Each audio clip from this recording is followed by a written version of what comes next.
Alam mo yung pakiramdam na 2 linggo mong hinihintay tapos finally sasabihin sa'yo, tatanggalin na yung tahi mo today.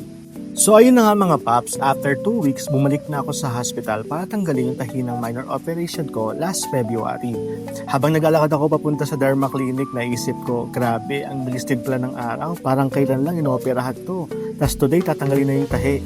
Pagdating ko doon, rekta na agad sa registration machine. Insert lang ng Emirates ID tapos boom, registered na agad.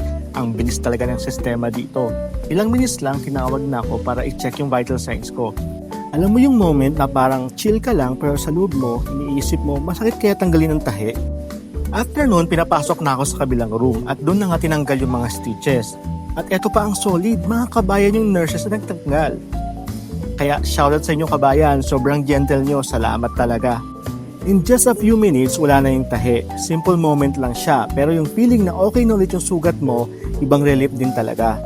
At ayan, lakad na ulit pa uwi. Minsan talaga sa buhay, yung mga may liit na bagay, tulad ng panggaling ng sugat, yun yung pinaka-satisfying.